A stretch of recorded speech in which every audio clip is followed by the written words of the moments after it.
Azhar. Yep. Masters from University of Jordan, Amman, Jordan, and PhD from the School of Oriental and African Studies, SOAS, University of London, United Kingdom. She served at the Ministry of Higher Education Malaysia as the Director of Education Malaysia Division from April 2019 to May 2020. She has held a number of academic administrative posts at the International Islamic University Malaysia, IIUM, Deputy Rector for Research and Innovation, Dean of AHAS Kuliah of Islamic Revealed Knowledge and Human Science, Director for Office of Institutional and Academic Quality Management, Deputy Dean for Corporate Strategy and Quality Assurance, Deputy Dean for Postgraduate Studies. She is a recipient of 22 international and national research and innovative awards. She sat on a number of reputable international referee journal editorial boards, and she has successfully completed 35 international and national research projects from 2005 to 2020, and is a recipient of 9 international grants from Sarikat, Oman, and then International Institute of Islamic Thought, IIIT, USA, and Harat Foundation, Turkey, collectively. 20 postgraduate students have graduated under her supervision, and she has 7 intellectual properties, IPs, registered under her name. She has published widely in the area of literary studies and in education, 26 books and over 300 peer review articles and chapters and books and proceedings. So now let us all welcome Professor Dr. Binti Ahmad Osman to give a speech on best among you are those who are educated and make others educated. Thank you, Sister MC, and my appreciation and gratitude to my respected colleague, Dr.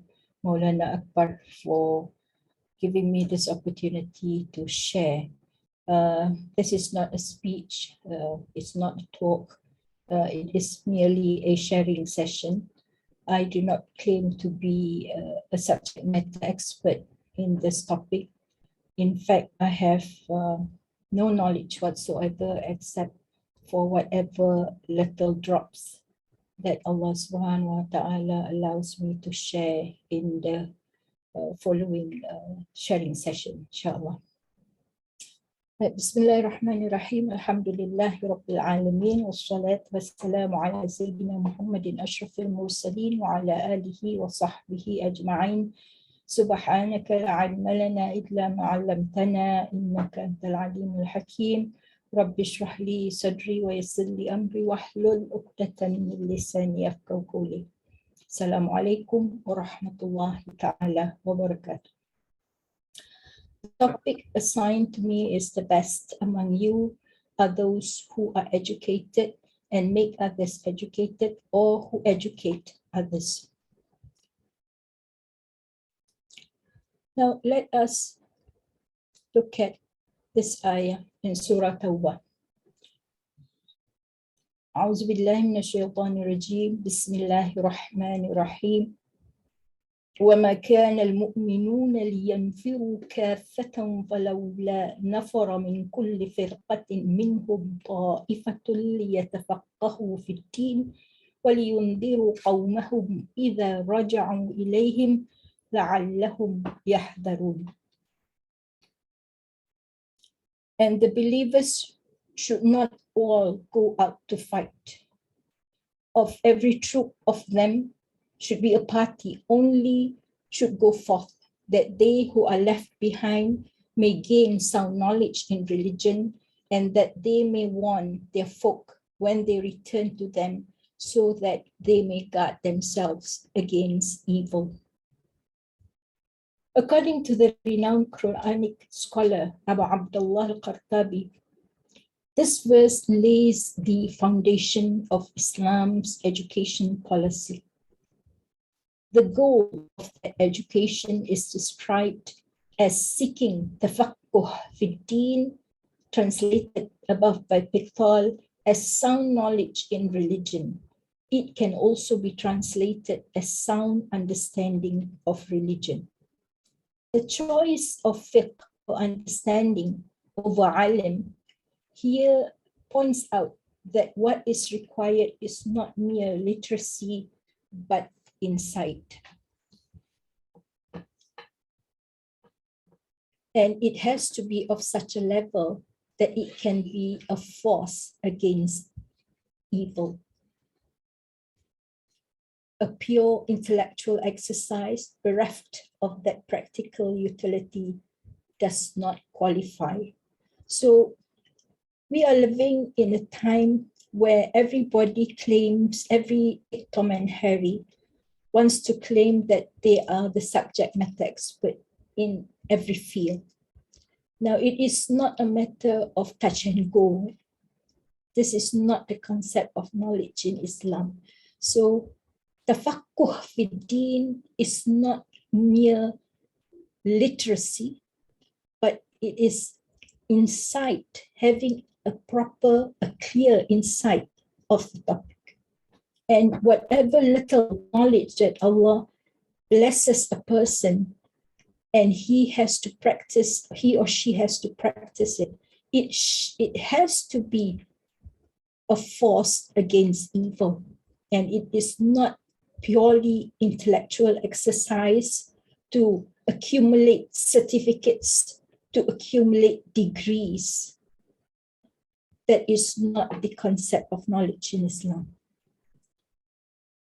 This message itself is very important, but what is even more important is the context in which this verse in Surah Tawbah was revealed.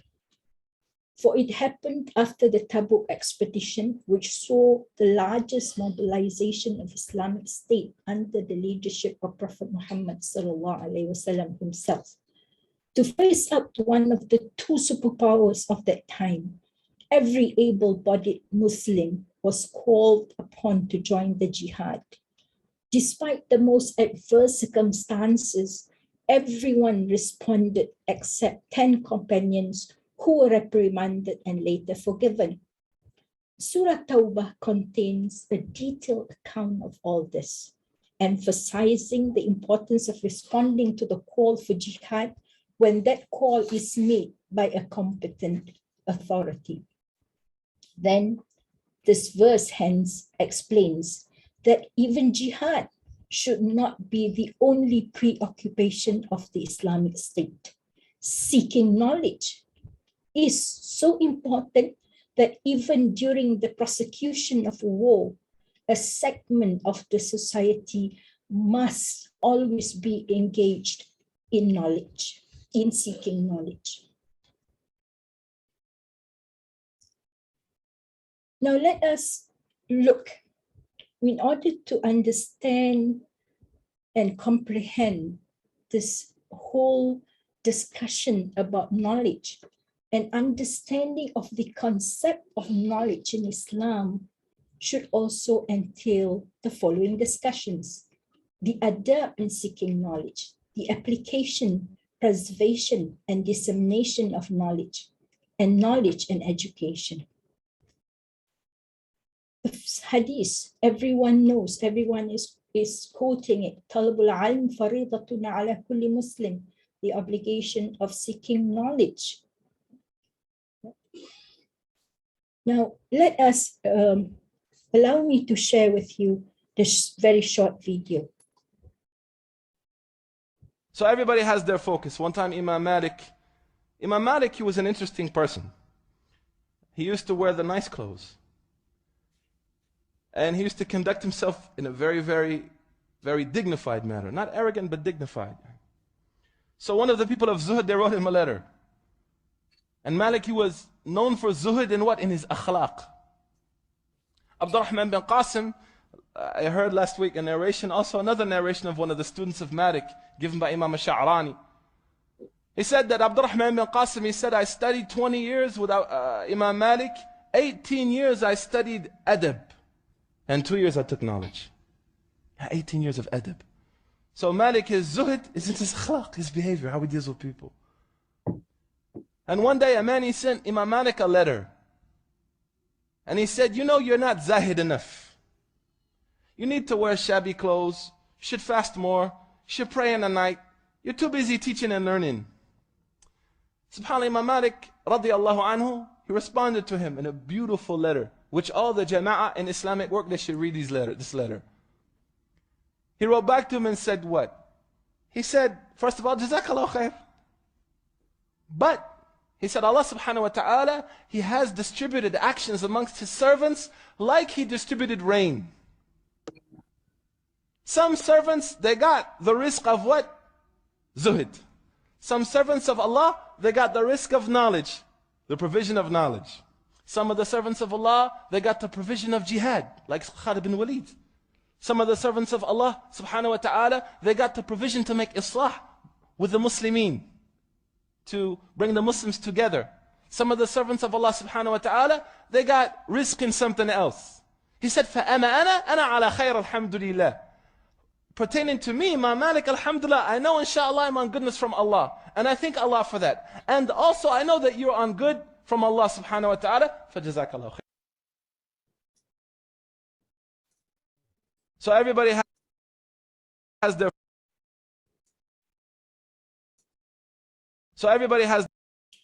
Okay. Now, having what was discussed and it deliberated by the scholar in the previous video, we know that there is in Islam, when we talk about the concept of knowledge, there is the outward adab of knowledge, which needs to be emphasized and addressed. So as students, as people in the path of seeking knowledge, there is something that we need to familiarize ourselves, make it a habit, which is repeat and review. What do we repeat and review? Key concepts, conditions, and integrals, because if you understand these clearly, you understand what you are studying.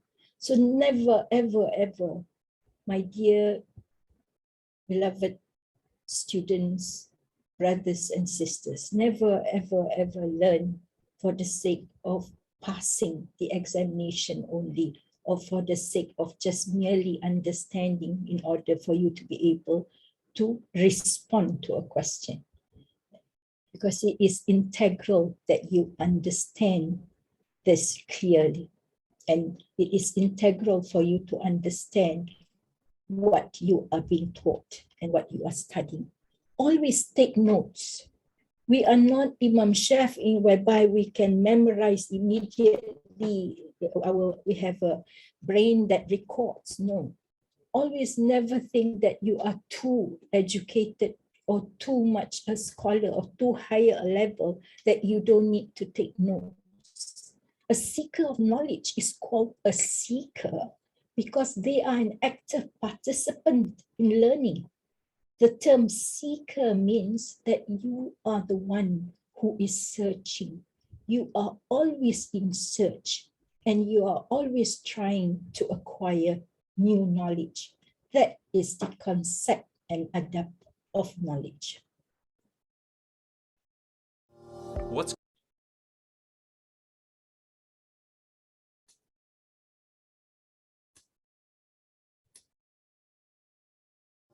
What's going on in the brain when you learn?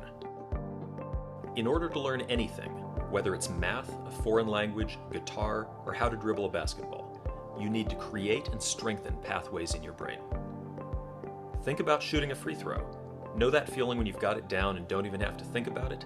That's muscle memory. Here's the thing. Muscle memory lives in the brain, not the muscles. Your brain controls everything your muscles do, and it does this by activating specific neural pathways for each and every movement. These are functional pathways, neurons working together to achieve a goal. Say you're learning how to shoot a free throw. If it's your first time doing it, you don't yet have a pathway for that movement in your brain. You need to create it. Let's use an analogy to look at what's happening in the brain during this time. When you're first learning, your brain is like a forest full of trees and dense foliage, with no clear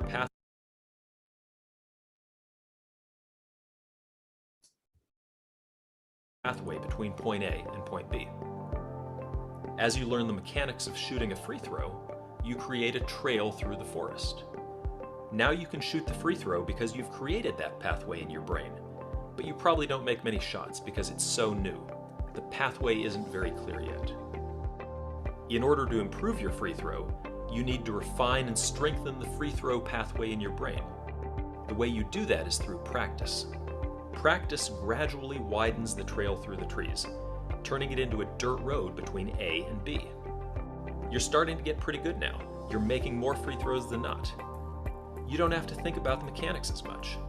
That's because the pathway gets stronger after each practice rep. And you've done a lot of reps. With even more practice, the dirt road turns into a paved road connecting A and B, allowing information to be transmitted at a faster rate. Now you're a 70% free throw shooter, and when you step up to the line, you don't even have to think about it. Eventually, with enough practice, what started as a trail has become a full-blown highway. Now you're a master, draining almost every free throw, and the movement is completely second nature. Scientists call this plasticity, and it's your brain's innate ability to create and strengthen connections between neurons. These connections are the path through the forest. Halo Sport optimizes this process by temporarily increasing plasticity in the part of your brain that controls movement, so that your brain can create and strengthen these pathways faster than you would otherwise. We call this hyperplasticity. When you practice or train in this state, you're able to write muscle memory more effectively, allowing you to get that much more out of your practice. In terms of our analogy, Halo Sport helps you build super highways of muscle memory at an accelerated rate. It's not magic, it's neuroscience. So now we understand with that scientific explanation why Islam emphasizes on repetition. Even in the Quran, you will find how many ayahs are repeated and repeated, but in a different way. Why is Islam called ad-dinu nasiha? Why do we need to always be in this process of reminding each other? That was the scientific explanation.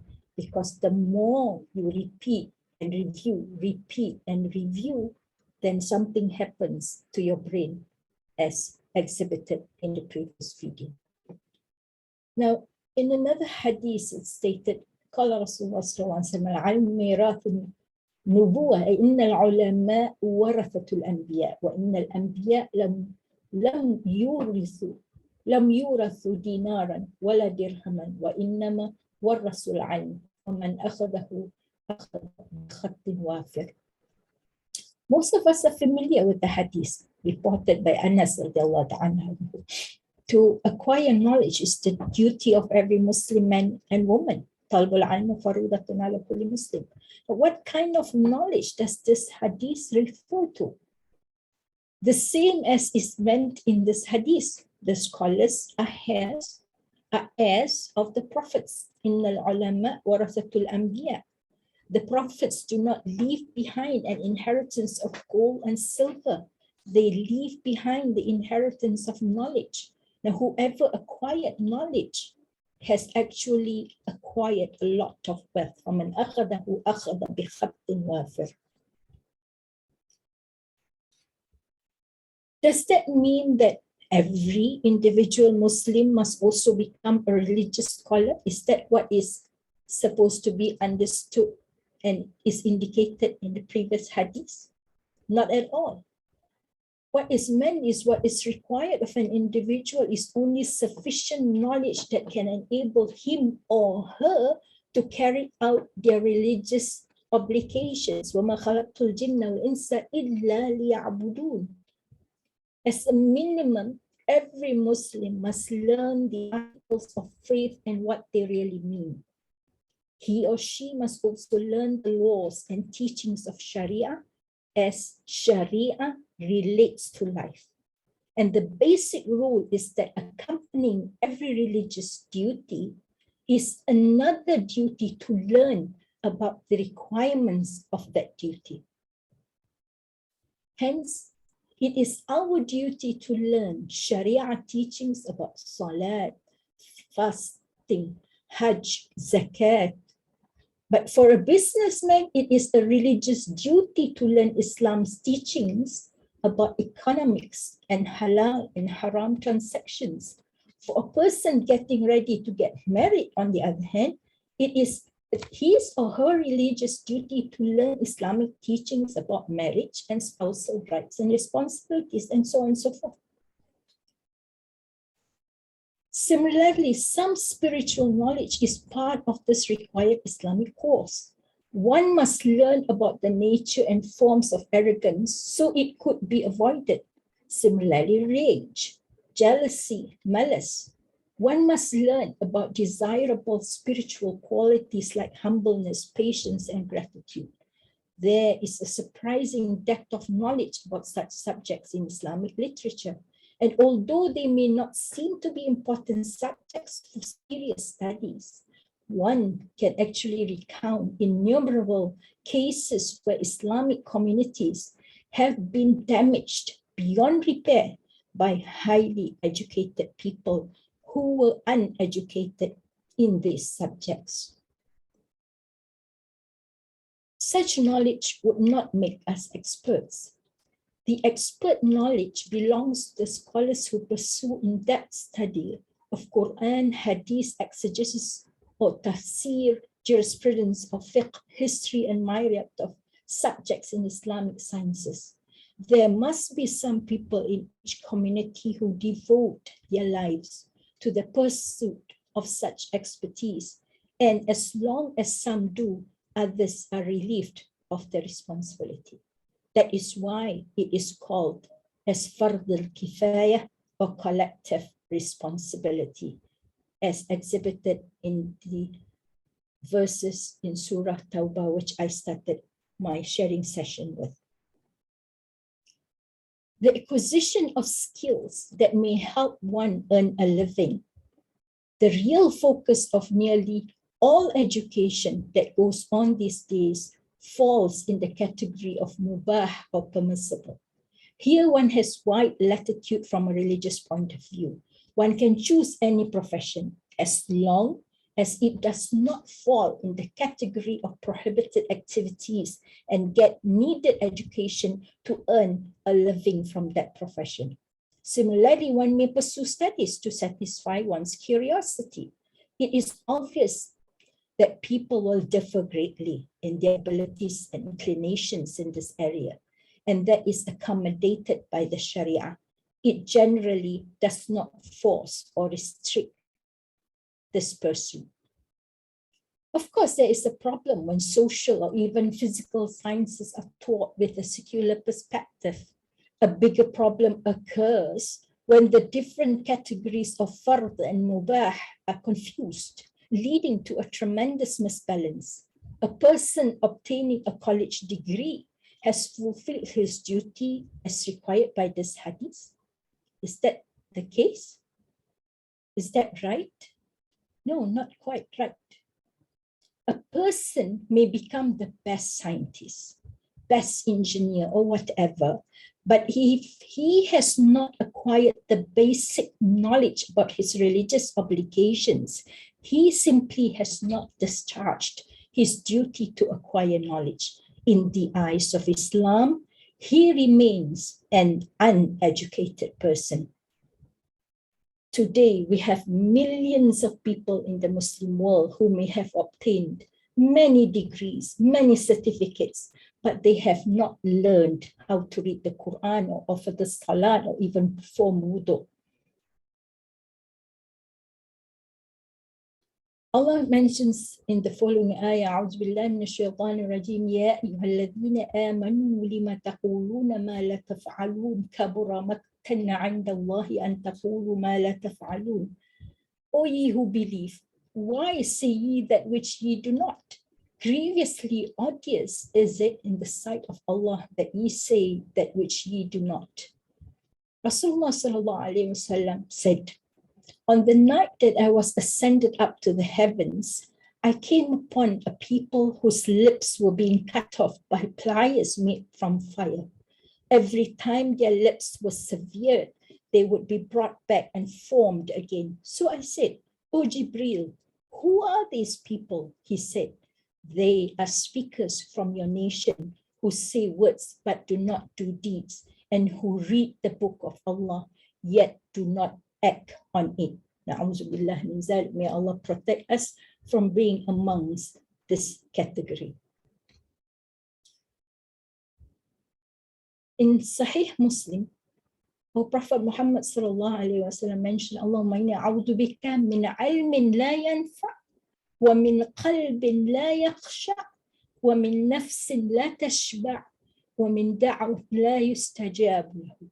O Allah, I seek refuge in you from knowledge which does not benefit, from a heart that does not entertain fear of Allah, from a soul that is not satisfied, and from the supplication that is not answered.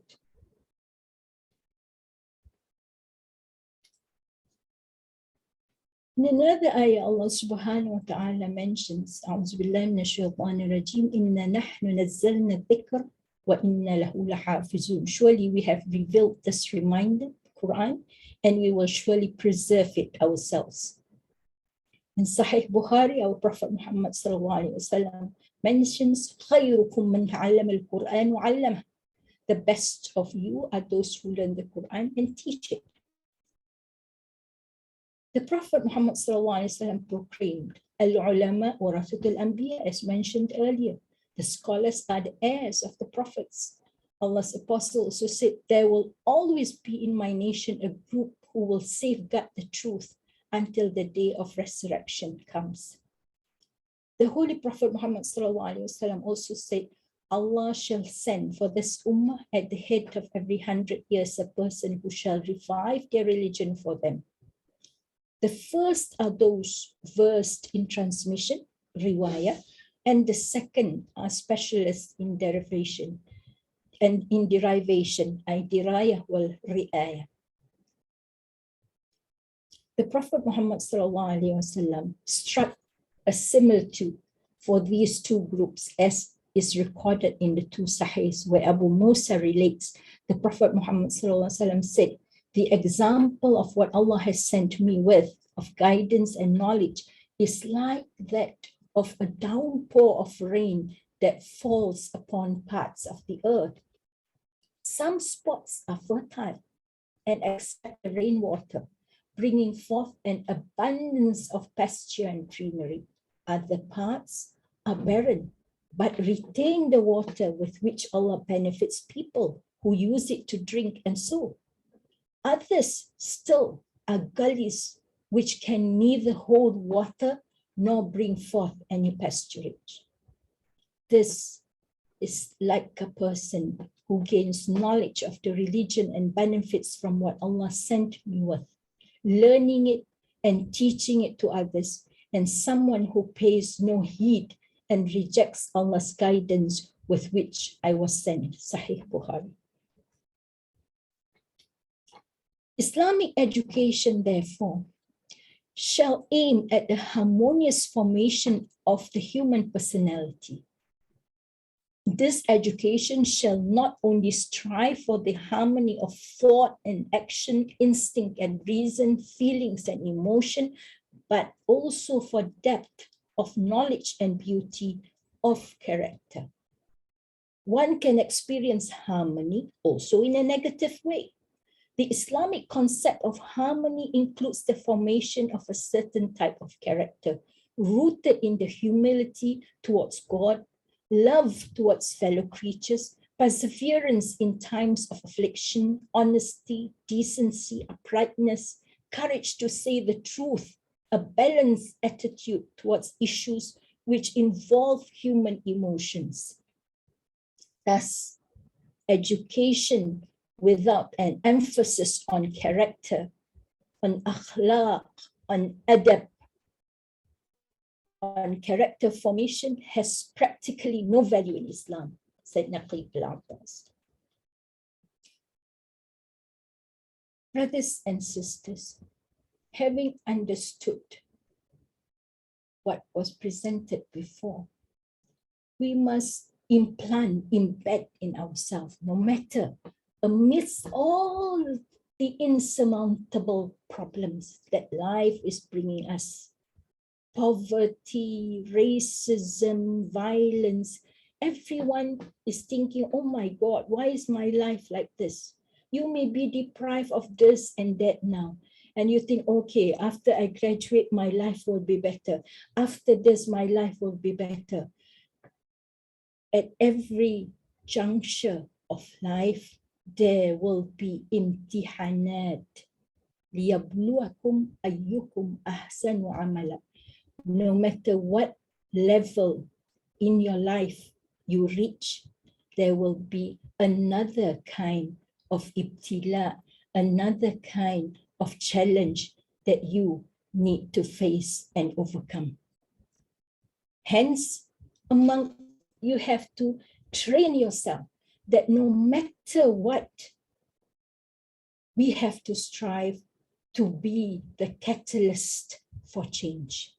You, young brothers and sisters, are the future of the Ummah. How the Ummah, the condition of the future Ummah and humanity lies in your hands. Hence, you have to train yourself from now. Don't wait for a better time. Do not procrastinate and say, okay, I wait for better times. Better times, my dear, will never happen. Be the catalyst for change, irrespective.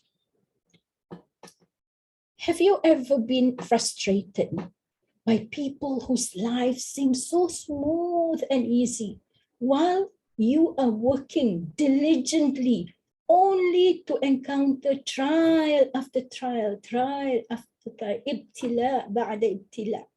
Whereas other people, they got, no problems and they look like so contented and so happy. Have you noticed this, brothers and sisters? Have you ever felt that frustration? Well, there are two types of people in life. You choose to either be a jellyfish or an eagle. Jellyfish, this is a picture of a jellyfish, or an eagle. Now, the question I would like to ask you, dear young sisters and brothers, do you see yourself as an eagle or a jellyfish? Have you ever observed on the Discovery Channel how the eagles perch, fly, and hunt? Their beady little eyes, their eyes are like beads. They go back and forth, searching, scanning until they see it. Then the eyes become intensely focused. And that is where the term eagle eye comes from. When you plan in life, you need to plan. You need to set goals. So no matter what, you may not find it what you're looking for immediately. But if you irrespective, you have to continue to search and strive and scan, and you choose to be either an eagle or a jellyfish. Consider the jellyfish on the other hand. Sure, it gets blown. It's like, so, it follows the Mawj al-Bahar, the waves of the sea. It gets blown and tossed by the tide of the sea. But basically, it just floats along. It lives on what comes its way. There's not too much conflict, is there? And no need for adventure, just enough movement to stay with the current until it dies. And I'm sure you have observed and come across people who are exactly of this characteristic. There may be a few exceptional jellyfish that stands out, but at the end of the day, a jellyfish is a jellyfish. What's a jellyfish? Content blobs existing in the sea. For a jellyfish, there is nothing wrong with that. Nothing else is expected of a jellyfish. That's how they were created. But now let's consider the eagle. Food doesn't just come bobbing by for the eagle. It has to get it every day. How many times? Have you ever watched how many times an eagle will die for its dinner? Relentless. For goodness sakes, on the first day of flight school, the baby eagle, how does the mother teach the baby eagle to be like her, to be relentless? On the first day of flight school, the baby eagle is dropped out of the nest. From that high perch is dropped by so that the baby is forced to learn how to survive and how to fly. While they have an incredible view from the top of the world, they often perch alone because of their choice for higher living. So my dear beloved sisters, young sisters and brothers, in the pursuit of truth, in the pursuit of what really matters, it is very often you will find yourself alone. And that is natural. But at the end of the day, you know that you are on the path of truth. The trials and difficulties of the eagle are what breed the character we admire. What are they? Courage, vigor, freedom. Nothing is abnormal about the challenging adventure they live, and that's an eagle's life. Nothing less should be expected. Unlike the animal kingdom, humans have a choice in how they want to live and who they want to be. You choose your attitude and your behavior. It doesn't matter if jellyfish parents raised you. You can learn to be an eagle. And from my experience in life, I've seen organizations with jellyfish CEOs, but the janitors are like eagles. It's not your position, therefore. It's your attitude. Stop feeling sorry for yourself. Stop blaming people. Stop waiting for a right time, for a better time. That is not the concept of knowledge in Islam. You decide how you want to live your life, and you are accountable for every action and decision you make. The challenge is when you naively see yourself soaring like an eagle, but you are blind to your jellyfish lifestyle. Hadi musibah. Anyone can be an eagle, but you must commit to pay the personal cost of higher living and consistent integrity. Therefore, choose today to find higher ground and learn the way of an eagle. Never be as portrayed in the Quran. Allah subhanahu wa ta'ala mentions, أعوذ بالله من الشيطان الرجيم مثل الذين حملوا التوراة ثم لم يحملوها كمثل الحمار يحمل أسفارا بئس مثل القوم الذين كذبوا بآيات الله والله لا يهدي القوم الظالمين. The example of those who were entrusted with observing the Torah but failed to do so is that of a donkey carrying books. How evil is the example of those who reject Allah's signs, for Allah does not guide the wrongdoing people. Hence, stay focused, my dear young sisters and brothers. In life, you will find distraction upon distraction. What you need to do is stay focused on what means the most and what is important. That's why we see people like Steve Jobs. What did he say? For the past 33 years, I have looked in the mirror every morning and asked myself, if today were the last day of my life, would I want to do what I'm doing today, what I'm about to do today? And whenever the answer has been no for too many days in a row, I know I need to change something. This is Steve Jobs. Okay? But actually, in this Islamic civilization, we find this very, very strong statement from Imam Ali karramallahu wajhahu. A very, very strong statement. Man tasawa yawmahu fahuwa maghbunun. ومن كان أمسه أفضل من يومه فهو ملعون ومن لم ير الزيادة في دينه فهو إلى النقصان ومن كان إلى النقصان فالموت خير له من الحياة. Whoever's today and tomorrow and the day after is like, same old, same old.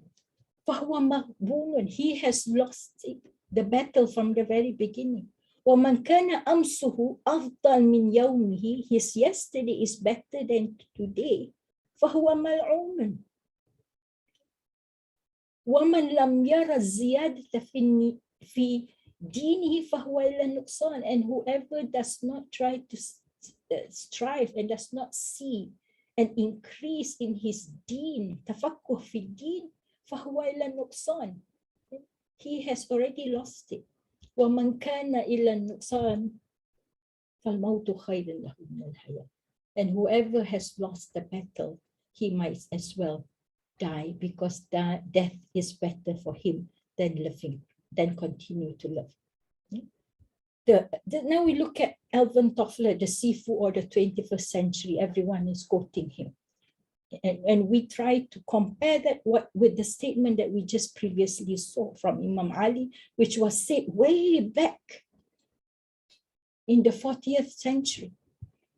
The illiterate of the 21st century will not be those who cannot read or write, but those who cannot learn, unlearn, and relearn.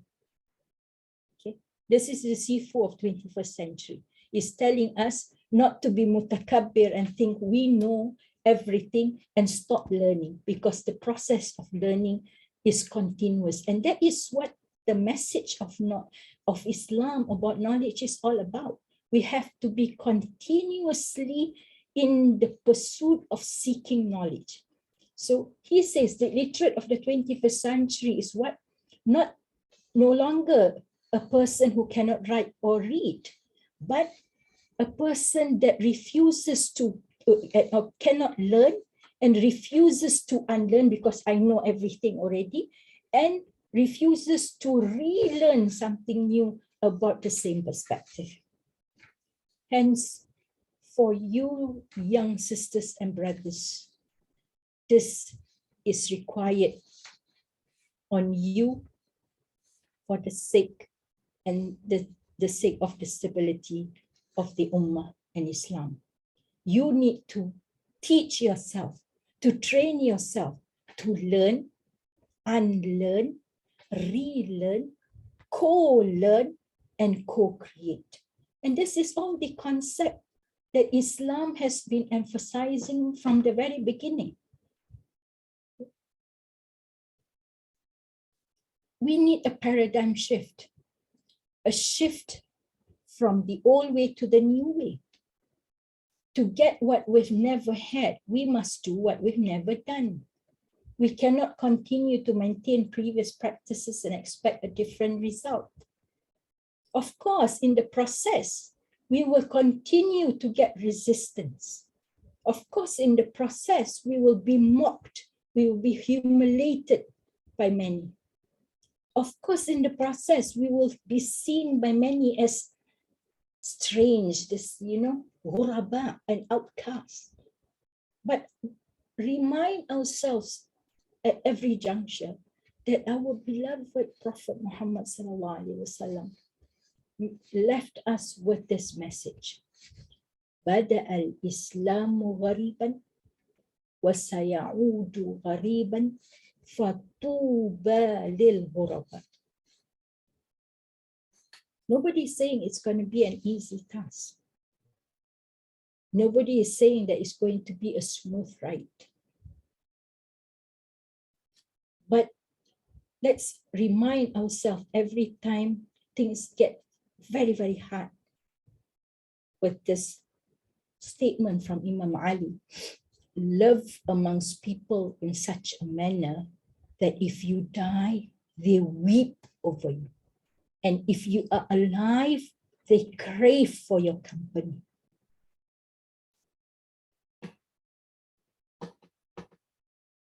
Imam Shafi'i says, نعيب زماننا والعيب فينا وما لزماننا عيب سوانا ونهج ذا الزمان بغير ذنب ولو نطق الزمان لهجانا وليس الذئب يأكل لحم ذئب ويأكل بعضنا بعضا عيانا.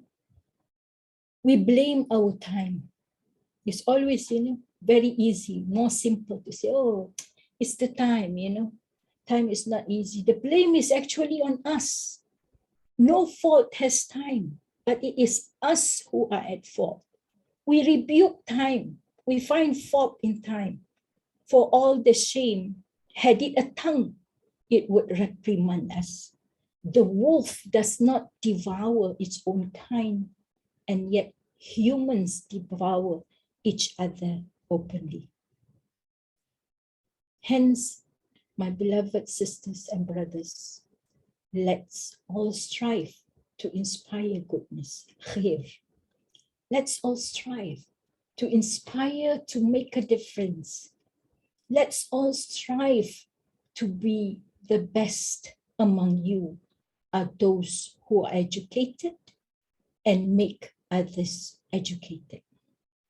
Let's strive to be as indicated and requested by our beloved Prophet Muhammad sallallahu alaihi wasallam, who has been given and blessed the ability, one and only, to give us shafa'ah on the day la zilla illa zill. Khairun nasi anfa'uhum linnas. The best among you are those who are best for others. Wallahu alam bisawab. Assalamu alaikum wa rahmatullahi ta'ala wa barakatuh. Barakallahu fikum. Alaikum assalam wa rahmatullah. Alaikum salam. Thank you so much, Prof, for your very, very informative and a very educative talk. So now I would be opening the floor for question and answers for Prof. Rahman.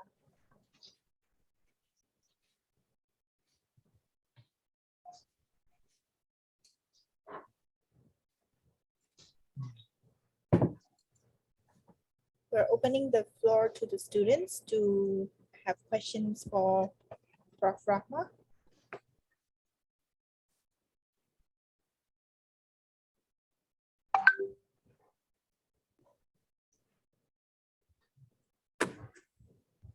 Assalamualaikum.